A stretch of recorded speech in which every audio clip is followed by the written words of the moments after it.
آپ سے جو بات کہنا چاہ رہا ہوں، میں آپ سے کہہ رہا ہوں شکر ادا کرنے کا طریقہ، یہ شکر سے زندگی بدلتی ہے، ناشکری سے نہیں بدلتی۔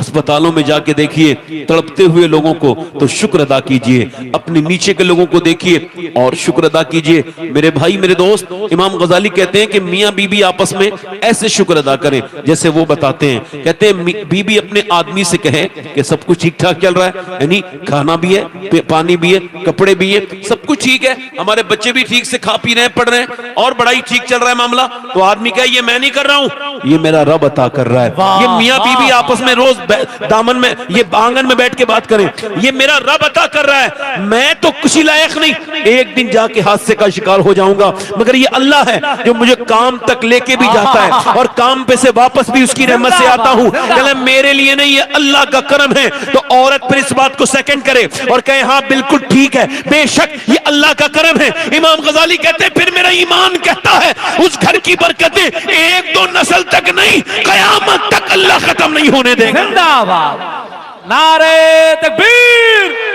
نعرہ رسالت، جلسے پیغام مصطفیٰ، مسلک اعلی حضرت۔ ماشاءاللہ ماشاءاللہ۔ کتنا سا کام ہے، بڑا کام ہے کیا یہ؟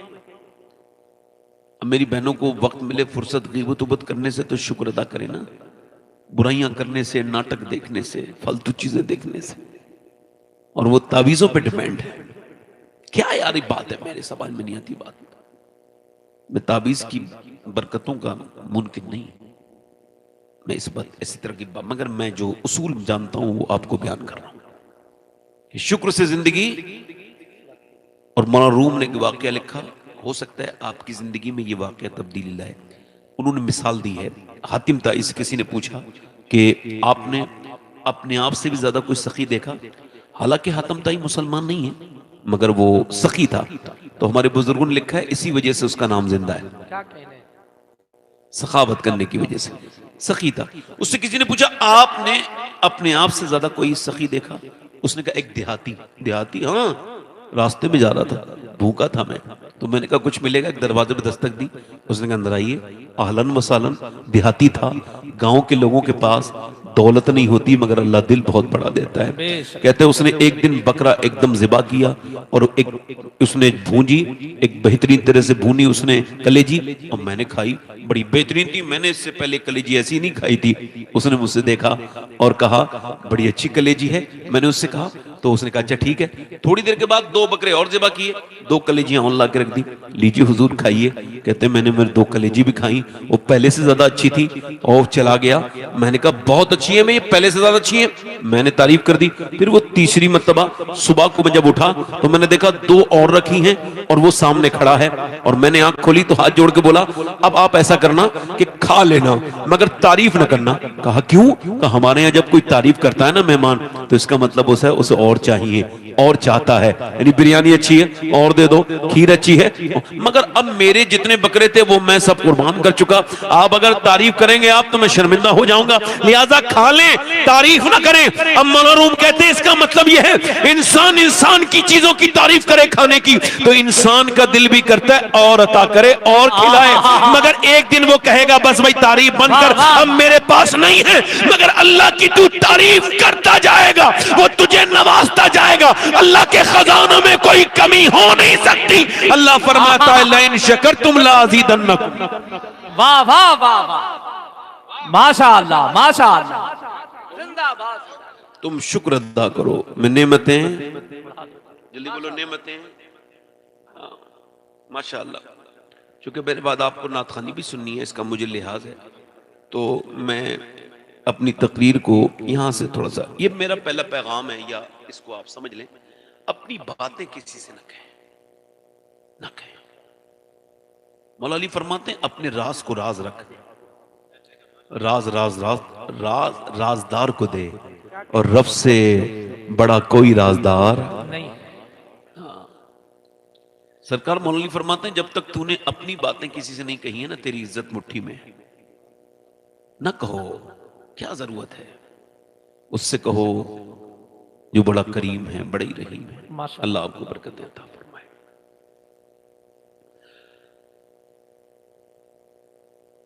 ہمارے یہاں جب کوئی سبحان اللہ کہتا ہے نا ہمارے یہاں، تو اللہ اس کو 90 نیکیاں عطا کرتا ہے. کیا کہنے.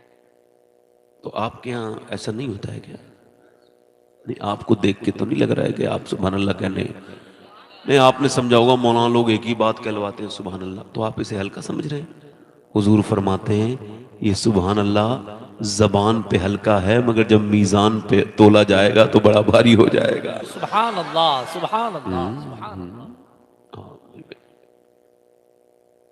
اللہ آپ کو پر فضل فرمائے. میں نے جو قرآن کی آیت پڑھی ہے اس میں اللہ فرماتا ہے کہ الہاکم التکاثر حتی زرتم المقابر. ٹھیک، تمہیں غافل رکھا مال کی زیادہ طلبی نے، یہاں تک کہ تم نے قبروں کے منہ دیکھ لی. حتی زرتم المقابر.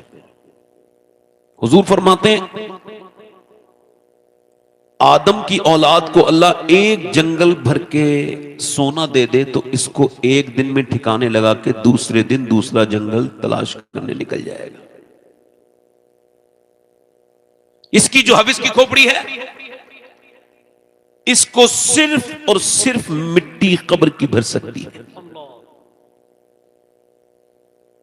پھر اللہ فرماتا ہے کلا سوف تعلمون، ہاں ہاں جلد جان جاؤ گے. پھر وہی بات ہے مگر صرف سما ہے، سما کا اضافہ ہے. اور یہ بات اس وجہ سے کہی گئی ہے کہ آپ کو سمجھیں. کلا سوف تعلمون ثم کلا سوف تعلمون. مولا علی سے پوچھا گیا ایک ہی بات دو بار رب نے کیوں کہی؟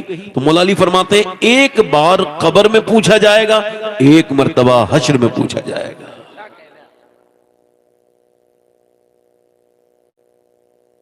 اچھا آپ مجھے ایک سوال کا جواب دیں، کیا آپ نے کبھی کسی دیکھا ہے، ہو سکتا ہے میں اپنی بات کر رہا ہوں، ایسے میں کہتا ہوں روز، ہو سکتا ہے کہ یہ میری زندگی کی آخری تقریر شروع ہو رہی ہو سکتا ہے نا، ایسے کہہ دیجئے، اس سے ایگری کیجئے آپ. ہو سکتا ہے نا بھائی، آپ کے کہنے سے اگر میری موت نہیں ہوگی تو مر نہیں سکتا، اور اگر آپ نہیں کہو گے تو بچ بھی نہیں سکتا. اگر آگے آپ کے کہنے سے کوئی فرق نہیں پڑے گا، مگر میں کہہ رہا ہوں کہ ہو سکتا ہے نا میری زندگی کی آخری تقریر ہو. بولو آپ لوگ، بولو نا، ہو سکتا ہے نا. تو یہ بھی تو ہو سکتا ہے یہاں کوئی بندہ ایسا بیٹھا ہو جو آخری نصیحت سننے آیا ہو، پھر وہ نصیحت نہ سن پائے. اچھا آج تک آپ نے دیکھا کسی بے نمازی سے موت نے کہا ہو کہ کل مرنے والے ہو، توبہ کر لو؟ بے نمازی جب مرے گا تو اتنی پیاس لگے گی 7 سمندروں کا پانی بھی پی لے، ذلیل ہو کے مرے گا. اور جب اٹھے گا تو پھر مسلمانوں کے ساتھ نہیں بلکہ دشمنان خدا کے ساتھ، عام کافروں کے ساتھ بھی نہیں، دشمنان خدا کے ساتھ، فرعون کے ساتھ، نمرود کے ساتھ، اور یہ جو ہے وہ ابو جہل کے ساتھ، بڑے بڑے لوگ، یعنی مرے گا تب ذلیل ہو کے، اٹھے گا تب ذلیل ہو کے. اب مجھے بتاؤ کسی بے نمازی سے کبھی کہا ہے موت نے؟ کبھی کہا نہیں؟ کہا نا. کبھی کہا کسی ماں باپ سے بدتمیزی کرنے والے سے، کسی تیز آواز سے بول کے ماں کی توہین باپ کی توہین کرنے والے سے کہا کہ تو مر گیا اگر اسی حال میں تو جہنم میں جائے گا، صحیح یہ ایک دم توبہ کر لے؟ کبھی کہا ہے؟ کبھی کہا ہے اگر مرنے والا ہے توبہ کر لے؟ کبھی کہا؟ جلدی بولو. کبھی کہا؟ نہیں کہا. نہ ماں سے نہ سنو نہ ماں باپ کے نافرمان سے کبھی موت نے کہا، نہ کبھی سود کھانے والے سے کہا. حالانکہ نبی فرماتے ہیں اور حدیث میں آیا کہ جس سودگیا کا پیٹ بڑا ہوگا یہ پیٹ کے بل گریں گے اٹھیں گے گریں گے، پورا تماشا بنا ہوگا. اہل محشر پوچھیں گے یہ کون ہیں جن کی دونوں نے ان کو کھڑا نہیں ہونے دے دیا، در کھڑا نہیں ہونے دیا، ان کا توازن بگڑ گیا. کہ لگے یہ وہ فرشتے کہیں گے یہ وہ بدنصیب ہیں جو سود کھاتے تھے. سود کھانے والا اپنی ماں کے ساتھ زنا کرنے سے بدتر انسان ہے. آج تک سود کھانے والے سے موت نے نہیں کہا تم مر جاؤ گے ورنہ توبہ کر لو کل مرنے والے. کبھی کہا؟ کبھی کسی بدنگاہی کرنے والے سے موت نے کہا اسی حال میں مرے گا تو بدنگاہی وہ برا گناہ ہے. امام حسن بصری فرماتے ہیں میرے دور میں جتنے لوگ بھی بے ایمان ہو کے مرے اس کی سب سے بڑی وجہ بدنگاہی تھی. اصل میں جب ڈر نکل جائے نا لوگوں کا، اور ڈر نکال دیں وہ لوگ، ارے میں بات نہیں کرتا، آپ میری طرف دیکھیں اور سنیں. آج تک کسی بے نمازی سے موت نے کہا؟ نہیں کسی شراب پینے والے سے، نہیں کسی جھوٹ بولنے والے سے؟ اب غوث العظم کا یہ بات سن لو، چاہے میری تقریر یاد کرنا نہ کرنا، یہ یاد کر لینا۔ غوث العظم فرماتے ہیں موت تجھے حال بدلنے نہیں دے گی، جلدی بولو، موت تجھے حال بدلنے نہیں دے گی، جس حال میں مرنا چاہتا ہے اسی میں جینا شروع کر دے۔ واہ واہ ماشاء اللہ نہیں سمجھے آپ بات کو میری؟ بے نمازی ہے تو اس کو موت مہلت، جس حال میں جی رہا ہے اسی میں۔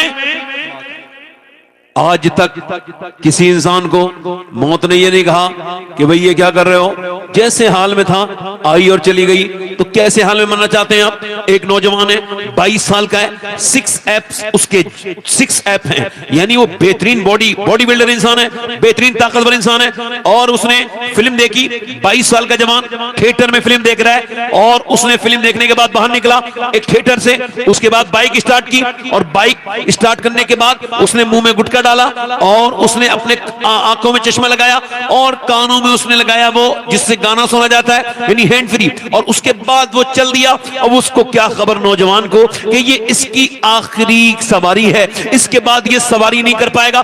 موت نے اس کی ویڈیو وائرل ہوئی، موت نے اتنی بھی اس کو مہلت نہ دی کہ وہ اپنے منہ سے گٹکا تھوک دیتا، گانا روک دیتا، یا بائک روک کے مر جاتا۔ نہیں، چلاتے چلاتے جو اٹیک آیا، پہلے وہ گرا، بعد میں بائک گری، اور اس کا پورا چہرہ اس کے روڈ کی کنکریوں نے ادھیڑ بن کے بیکار کر دیا۔ پورا وہ چہرہ جو کل تک بڑے جس پہ فیس واش لگائے جاتے تھے، جس کے ایک ایک نشان کو غور کیا جاتا تھا، جسے بار بار آئینے میں دیکھ کے چیک کیا جاتا تھا آج میں کیسا لگ رہا ہوں، وہ جس میں فلٹر لگا کے اپنا چہرہ فیس بک پہ جس پہ لائک لیا جاتا تھا، جس کی اور جس کی ریلیں وائرل ہوتی تھی، جو جو جو جو جو کہ دنیا اللہ کو بھول چکا تھا، اس کو موت نے اتنی بھی مہلت نہ دی۔ مسلمان تھا مگر مرا تو ایسے ہی مرا کہ گانا سوبی کسی اور نے بند کیا اس کے موبائل کا، اور اس کے بعد اسے لے کر کے گئے پوسٹ مارٹم ہاؤس میں بغیر کپڑوں کے لٹال دیا جاتا ہے۔ اب اس کے مکھیاں بھنک رہی ہیں، یہ کوئی کون ہٹائے گا، وہاں کون کس کا خیال لگتا ہے، یہیں سے میاں اس کے بعد اس کے سارے کپڑے اتار دیے گئے۔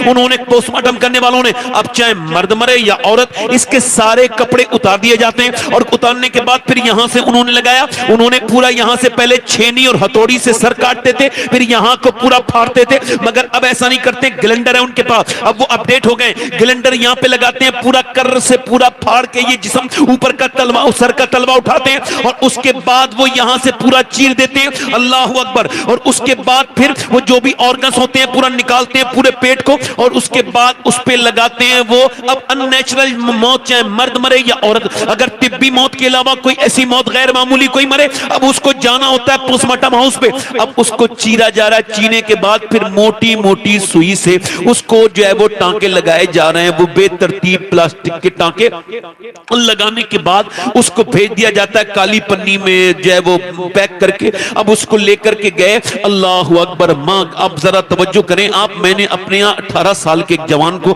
میں نے غسل دیا تھا، اس کے سر کو میں نے جب اٹھایا تو اس کا سر میں وہ بے ترتیب ٹانکے تھے، تو میری انگلی اندر گئی اور سفید ایک ہڈی میری انگلی میں لگی، تو اس میں سے خون نکلا، میں رونے لگا۔ ایک صاحب نے کہا کیا تکلیف ہوتی ہے میاں؟ میں کہا نہیں، میں تکلیف کی وجہ سے نہیں رو رہا ہوں، بلکہ میرے نبی پاک ارشاد فرماتے ہیں کہ جب مردے کا ہاتھ پکڑتا ہے غسل دینے والا تو مردہ کہتا ہے ذرا آرام سے ہاتھ اٹھا، تیرے ہاتھ اٹھانے سے میرے بڑی تکلیف ہوتی ہے۔ اللہ کے رسول فرماتے ہیں جب مردے کو لے کے چلتے ہیں تو وہ کہتا ہے ذرا آرام آرام سے اپنے پاؤں رکھ، تیرے پاؤں کی دھمک سے مجھ کو تکلیف ہوتی ہے۔ حضرت سیدنا عیسیٰ علیہ السلام اپنی والدہ مریم کی قبر پہ گئے، سیدہ مریم کے بارے میں حضور نے فرمایا اپنے زمانے کی عورتوں کی سردارہ ہے، سیدہ مریم کا کیا معاملہ ہے، میں ان کے پیروں کی دھوبن کے برابر میں نہیں ہو سکتا، میں صرف اپنی بات کرتا ہوں کہ کتنے ڈر کی بات ہے یہ کہ حضرت عیسیٰ نے اپنی والدہ سے کہا میری والدہ مریم میں اب مردے زندہ کر لیتا ہوں، تجھے دیکھنے کا دل کرتا ہے، تو کہے تو زندہ کروں۔ اندر سے آواز آئی نہ عیسیٰ نہ، جب میری روح نکلی تھی اتنی تکلیف ہوئی تھی، اس کا احساس مجھے اب۔ اللہ، حضرت سیدنا ابو ہریرہ، انتقال کا وقت ہے، کبھی زرد رنگ ہوتا ہے، کبھی سرخ، کبھی زرد، کبھی سرخ، کبھی زرد، کبھی سرخ۔ یہ ایک صحابی رسول ہے، یہ حضور کے مرید ہیں. سبحان اللہ سبحان اللہ سبحان اللہ. بولو تو کس کے مرید ہیں؟ اور یہ میری باتیں آپ کو اگر ہلکی لگ رہی ہوں نا، مولا علی فرماتے ہیں تو موت پہ غور کرے گا تب بھی مرے گا، نہیں کرے گا تب بھی مرے گا. مگر تو موت کو یاد نہیں کرے گا بڑی ذلت کی موت آئے گی، اور اگر یاد کرے گا تو آسانی سے جائے گا. میرے کہنے کا مطلب یہ ہے جانا تو سب کو ہی ہے.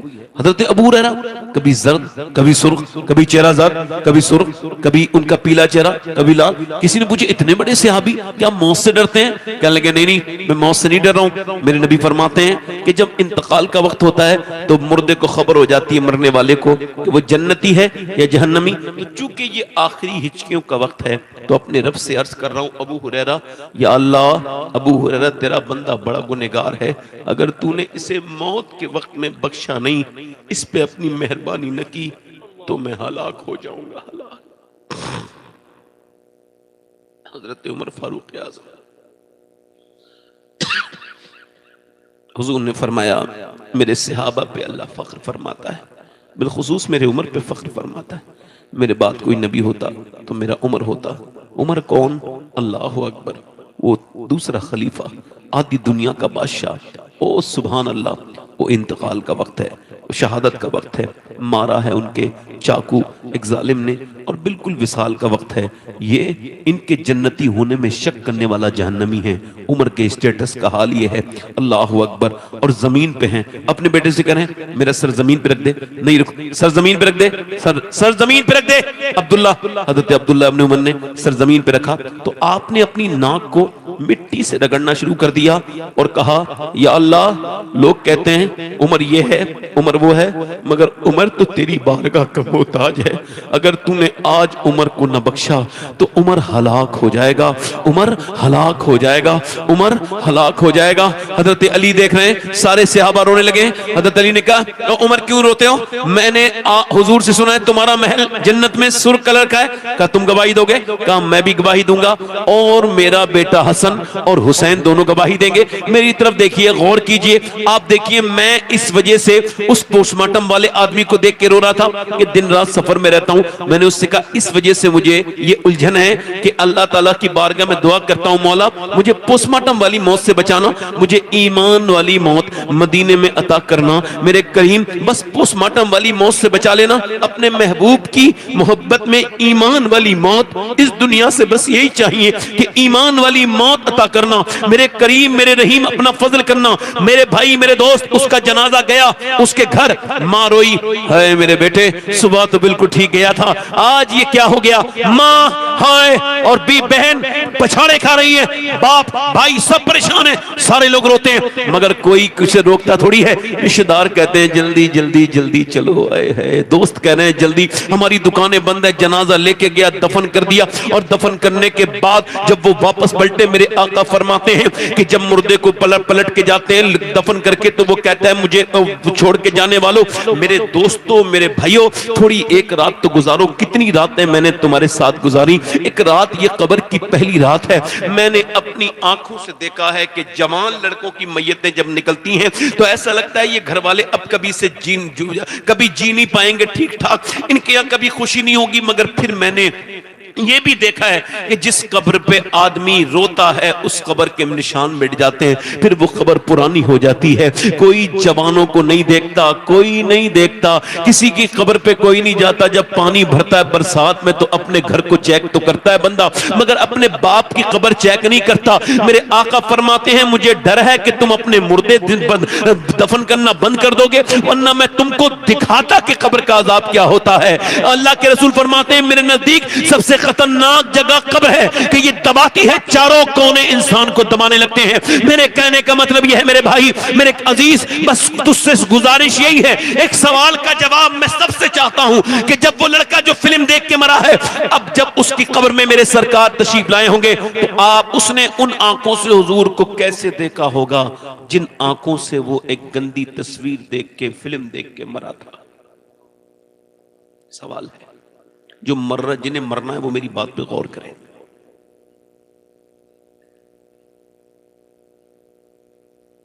یہ آنکھیں جس حال میں بند ہوں گی نا اسی میں کھلیں گی. اگر یہ فلم دیکھ کے بن ہوئی ہیں اور قیامت کے دن فلم دیکھتے دیکھتا اٹھا تو حضور فرماتے ہیں عرض کی گئی آنکھیں کس کی ہیں؟ اللہ کی ہیں، اللہ کی ہیں۔ کیوں بنائی گئی ہیں؟ اللہ کے دیدار کے لیے۔ قیامت کے دن اگر آنکھوں نے شکایت کی نوجوانوں یہ تمہاری نہیں ہے، نہیں نہیں نہیں میرے دوست، میرے عزیز، میرے بھائی، یہ تیری آنکھیں ہرگز نہیں ہیں، یہ کس کی ہیں؟ اللہ کے رسول نے فرمایا یہ اللہ کی امانت ہے۔ اور کیوں بنائی گئی ہیں؟ اس وجہ سے کہ اللہ کا دیدار کریں۔ اگر قیامت کے دن آنکھوں نے کہہ دیا مالک تو نے بنایا تو اس وجہ سے تھا کہ تیرا دیدار کریں، مگر اس نے تو مجھے گندا کر دیا، تو پھر کیا جواب دو گے؟ کیا ہوگا بولو اس وقت میں جب آنکھیں خلاف بولیں گی؟ آج مسلمانوں کو ڈر سے کوئی مطلب ہی نہیں، ہم کو چاہیے اچیومنٹ، کامیابی، پیسہ، یہ وہ، ہم کو آخرت سے کوئی مطلب نہیں ہے۔ ادھر دیکھو جب مسلمان بچیاں بیٹیاں برقع پہن کے سنیما ہال میں نظر آنے لگیں، جب مسلمان بچیاں تھیٹروں پہ وقت گزاریں، جب مسلمان بچیاں تھیٹروں پر فلمیں دیکھیں، جب ان کو پاکستان کی اداکاروں کے نام تو یاد ہوں اور جب ان کو ہالی ووڈ اور بالی ووڈ کی عورتوں کے نام تو یاد ہوں، اور جب انہیں حضور کے گھر کی عورتوں کے نام یاد نہ ہوں، جب ان کو سیرت سیدہ خدیجہ بھول جائیں، جب تب یہ یاد رکھنا یہ کوئی چھوٹی موٹی بات نہیں ہے۔ مسلمانوں کی 11 لاکھ لڑکیاں اسلام چھوڑ کر کے اسی ہندوستان سے غیر مسلموں کے گھروں میں ہیں۔ 11 لاکھ تو کچھ ملکوں میں مسلمانوں کی آبادی تک نہیں ہے، مگر مسلمان سویا ہوا ہے، اس کو پتا ہے بس مجھے یہ چاہیے۔ قیامت کے دن اگر امام حسین نے پوچھ لیا میں نے پوری امت بچائی تھی، تجھ سے اپنی بہن نہ بچی، تجھ سے اپنی بیٹی نہ بچی، تو تم کیا جواب دو گے؟ میرے بھائی، میرے دوست، سب سے پوچھنا چاہتا ہوں، جب مسلمان بچیاں 11 لاکھ گئی ہیں، دل پہ ہاتھ رکھ کے بتاؤ وہ جو غیر مسلم کے ساتھ بائک پہ گھوم رہی ہے کیا وہ واقعی میں مسلمان تھی؟ اس طرح کی تقریر اگر آپ سننا پسند نہیں کرتے ہیں تو کوئی ضرورت نہیں، میں تو ایسی کرتا ہوں۔ میں آپ کو ہنسا نہیں سکتا چونکہ میں کبھی قرآن پڑھ کے ہنسا ہی نہیں، کبھی میں نے کوئی ایسی حدیث پڑھی نہیں جس سے میرا قہقہ لگا ہو، اس وجہ سے میں آپ کو ہنساؤں گا۔ بس ایک سوال کا جواب دو، 11 لاکھ مسلمان لڑکیاں، تم کیمرے والے ہو کیا؟ اچھا ٹھیک ہے، اب آنا نہیں بیٹے، ٹھیک ہے؟ چونکہ محفلوں میں آیا اپنی مرضی جاتا ہے، پھر جایا تب جاتا ہے جب بات پوری ہو جائے۔ تو جب مسلمان بچیاں، مسلمان بیٹیاں جب رقص کرنے لگے، جب شادیوں میں بے حیائی کرنے لگے، وہ کہتے ہیں صاحب وہ اتنی وہ خوش ہو رہا ہے بیسٹ، ادھر یہ خوش ہو رہے ہیں، ادھر یہ دشمنان اسلام خوش ہو رہے ہیں، ویڈیوز ڈالتے ہیں، دیکھو اتنی بدل گئی ہمارے، ادھر آ گئی، ادھر مسلمانوں کی بچیاں بیٹیاں انسٹاگرام سے ہم نے برباد کر دی، یوٹیوب سے برباد کر دی۔ ایک سوال کا جواب میں چاہتا ہوں، کیا وہ واقعی میں مسلمان تھی؟ کیا بتاؤ، کیا اس کی ماں مسلمان تھی جس کی بیٹی نے غیر مسلم کا ہاتھ پکڑتے میں کوئی جھجک محسوس نہیں کی؟ بتاؤ، جس نے بائک پہ بیٹھ کے ویڈیو بنی تب بھی بنی ڈری، اور ویڈیو لوگ وائرل کر رہے ہیں۔ مسلمانوں وائرل کرنے سے کچھ نہیں ہوگا، اپنے گھر کو بچاؤ، اپنی بیٹی کو بچاؤ، اپنی بہن کو بچاؤ، جو دوسرے گھر میں ہوا ہے تمہارے گھر نہ ہو، اس کے لیے کچھ تیاریاں کرو، اس کے لیے غور کرو۔ اچھا وہ کسی ایسی ماں کی تو بیٹی ہو سکتی ہے جس نے اسے ٹی وی کے سامنے ناٹک دیکھ کے رونا سکھایا ہو، مگر ایسی ماں کی بیٹی وہ ہو نہیں سکتی جس نے اسے مسلح پہ بیٹھ کے رونا سکھایا ہو۔ ایسی ماں کی بیٹی نہیں ہو سکتی، مگر اللہ کا شکر ہے کہ میں سید ہوں، پھر بھی اللہ کا فضل ہے، میں ایک وصیت کر چکا ہوں اور آپ کے سامنے بھی دہراتا ہوں۔ میں نے یہ وصیت کی ہے کہ جب میں مروں تو میری قبر میں میرے سینے کے اوپر مجھے دفن کرنے سے پہلے ایک جوتا فلسطینی لڑکیوں میں سے کسی ایک کا اگر مل جائے تو میرے سینے پہ رکھ دینا، تاکہ میرا رب اس جوتے کی برکتوں سے میرے سارے گناہ معاف کرے۔ کون فلسطینی لڑکیاں جنہوں نے یہ بیان دیا ہے کہ ہم جب رات کو سوتے ہیں تو پہلے قرآن کی تلاوت کرتے ہیں، پھر برقع اوڑھتے ہیں، پھر سو جاتے ہیں۔ کہا برقع تو کوئی نہیں اوڑھتا، آپ کیوں اوڑھتی ہیں؟ عورتیں سوتے وقت برقع اتار دیتی ہیں، کہ نہیں وہ اوپر سے بم جب گرتے ہیں تو گھر ملبے میں تبدیل ہو جاتے ہیں۔ ہم یہ سوچ کے برقع اوڑھ کے سوتے ہیں کہ جب صبح کو ہماری لاشیں نکلیں تو پردے میں ہونی چاہیے اور بے پردہ نہیں، تاکہ پھر قیامت کے دن آمنہ کے لال سے ملاقات ہو تو ہم عرض کر دیں یا رسول اللہ ہمارے 20,000 بچے بھوک سے مر گئے، آدھے آدھے بچوں کو اٹھا کے لے جا رہی ہے۔ وہ جب ملبے کو کھولا گیا تو ایک لڑکی اندر ہے 15-16 سال کی، بیٹی نکلو، دم گھٹ رہا ہوگا، نہیں نکلوں گی۔ کہا ہم نے راستہ بنا دیا، بڑی مشکل سے تمہاری جان بچی ہے، باہر کیوں نہیں آتی؟ کہ پہلے کوئی مجھے پردہ پھینکو، دوپٹہ پھینکو، کوئی چادر پھینکو۔ کہا کیوں؟ کہ اگر ایسی آ جاؤں گی تو میرے کپڑے ٹھیک نہیں، میری بے پردگی ہو جائے گی۔ جس کے ماں باپ سب دب کے مر گئے ہوں اس کو پھر بھی پردے کا خیال ہو۔ تو یہ آج کل کی ناچنے والی اور شادیوں میں جا کے یہ میک اپ کر کے اپنے جسم پہ فٹنگ لباس پہن کر کے اور یہ بیہودہ کی طرح میک اپ کر کے جانے والی یہ مسلمان لڑکیاں ہیں یا وہ مسلمان لڑکیاں؟ کیا کہنے، واہ واہ واہ، ماشاء اللہ ماشاء اللہ۔ بتاؤ، کوئی خبر سنی آپ نے ایک بھی فلسطینی لڑکی نے کسی اسرائیلی آدمی کا ہاتھ پکڑا ہو اور کہا ہو چل مجھے اپنے ساتھ لے جا، میری جان بچا لے؟ نہ نہ نہ، اس نے یہی کہا اے آمنہ کے لال، 50,000 سے زیادہ عورتیں رخصت ہوئیں، دنیا سے شہید ہوئیں، مگر کسی ایک نے بھی دین نہیں چھوڑا۔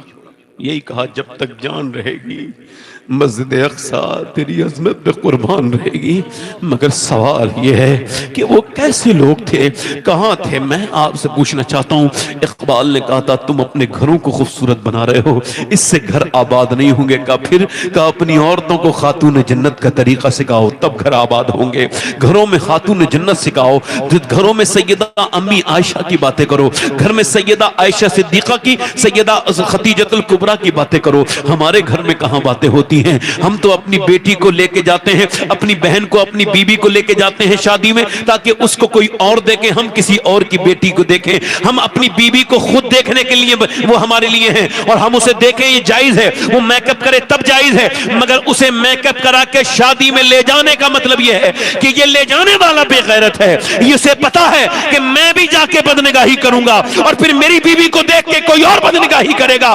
معاف کرنا، یہ مسلمانوں کی صورتحال نہیں ہے۔ سیدنا امام حسین فرماتے ہیں عورت کے پردے سے مرد کی غیرت کا اندازہ کیا جا سکتا ہے۔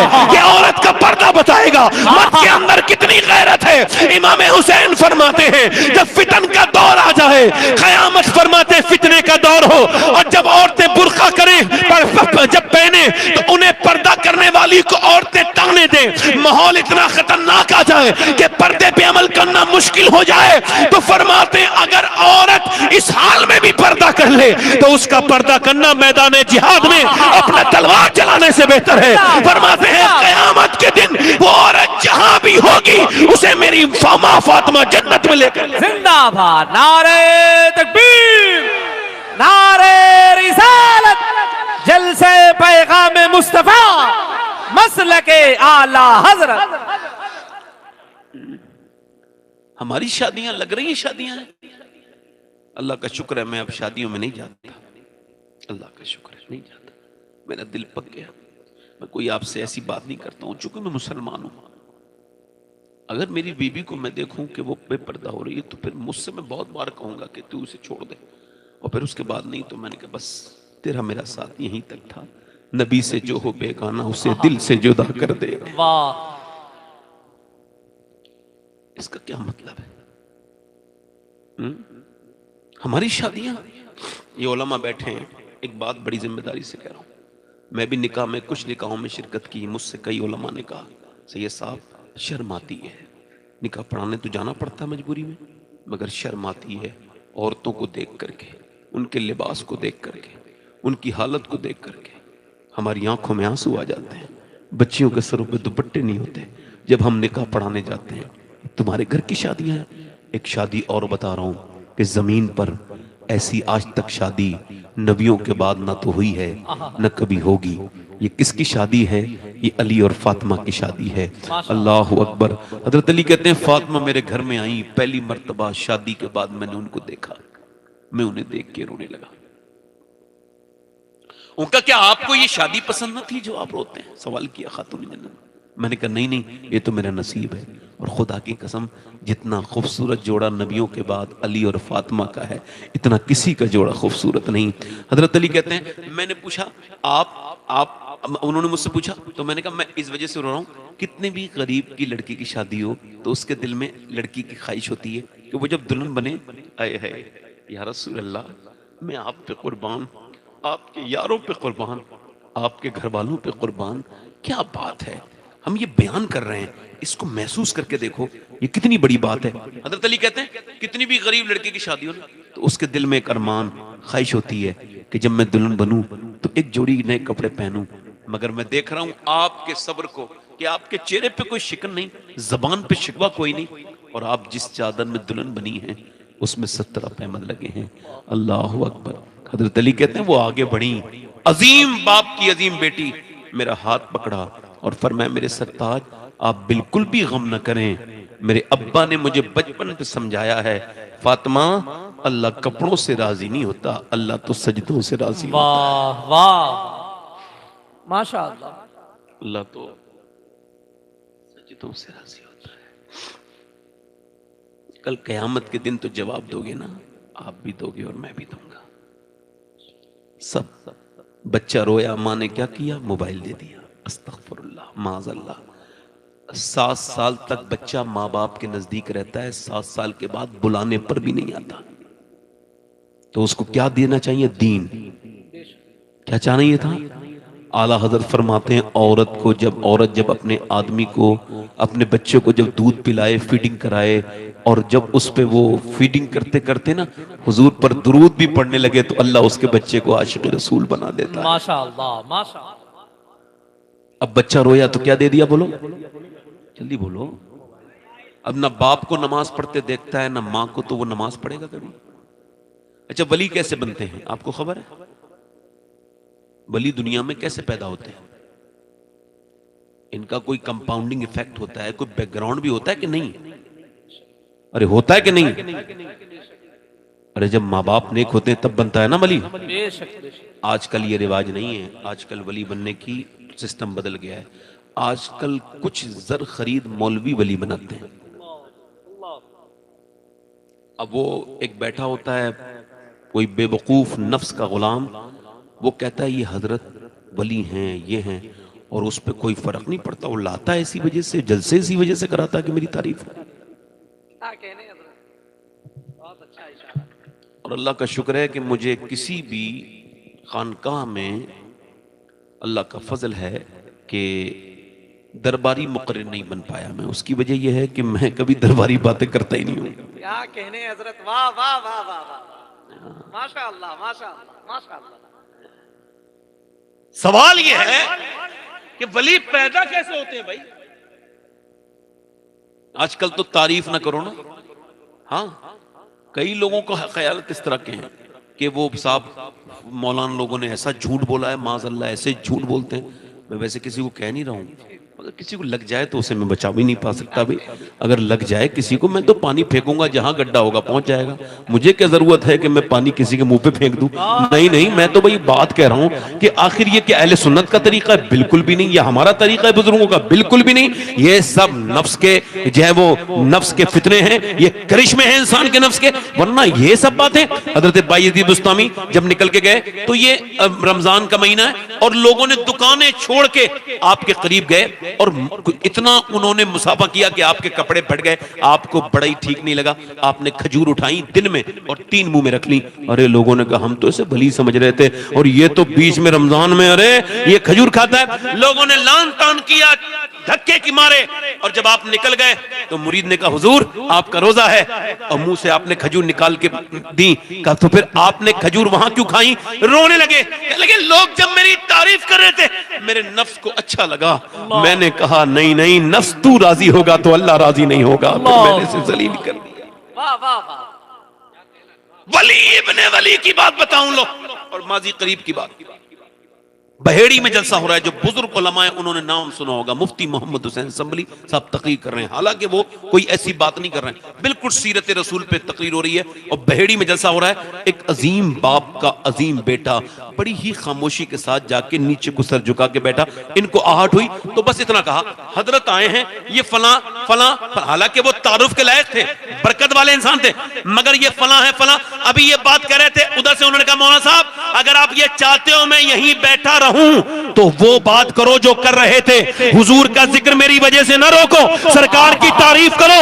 ہم حضور کی تعریف رکوانے کے لیے نہیں, حضور کی تعریف دنیا میں کرنے کے لیے آئے ہیں. اس متقی انسان کا نام مصطفیٰ رضا مفتی اعظم ہند تھا. نعرہ تکبیر, نعرہ رسالت, جلسے پیغام مصطفیٰ, مسلک اعلی حضرت.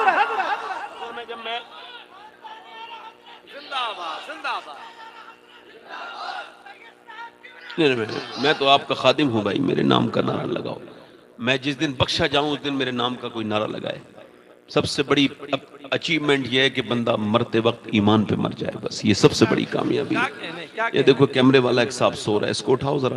اے بھائی اللہ تعالیٰ اس کی نیند کی برکتیں ہمیں بھی عطا کرے. بھائی یہ کس طرح کی نیند ہے؟